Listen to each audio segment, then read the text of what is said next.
how to change spur gear on slash two-wheel drive. So what you're gonna want to do is get a 2.5 millimeter hex driver. And unscrew these 3 screws. There is an easy way and a hard way to do this. This is the easy way. The hard way is take your tire off, unscrew this nut, this spring, take this whole little slipper clutch system off. But sometimes you don't want to do that. Sometimes you don't got time for that. So this is the easy way. Now, just in case, let's say you're going to a race away, just make sure everything's tight before you go. You never know. So just, it's better to be safe than sorry. I'd rather, spend an extra not even 3 minutes, probably 2 minutes just rechecking my screws and everything, than going to the raceway and my spur gear screw gets snapped, gets lost, flung somewhere. But once you get those 3 screws off, you kind of just want to pry it gently, not very hard, just gently pry it. Okay, almost there.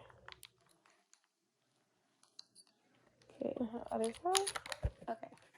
Now that you have the side pried, you're gonna line up your holes and stick this new spur gear the other spur gear you are wanting to install. Now, whenever you're tightening these last few screws, when you're tightening them, before you tighten all of them and just kind of go about your day, I like to go around one more time after I have all of them tightened.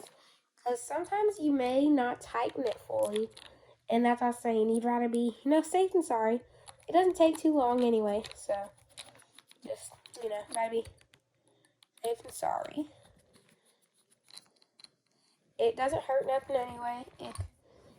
Just tighten a few screws. Don't over tighten them though. You don't want to strip them, obviously. Okay, so now that all 3 are attached, I'm gonna, okay, this is the first one again. See if it's all the way tightened. Yes. No. See, that one wasn't fully tightened. And last one, that one wasn't fully tightened either. But that is the easy way to change a slash two-wheel drive spur gear. Thanks for watching. Bye.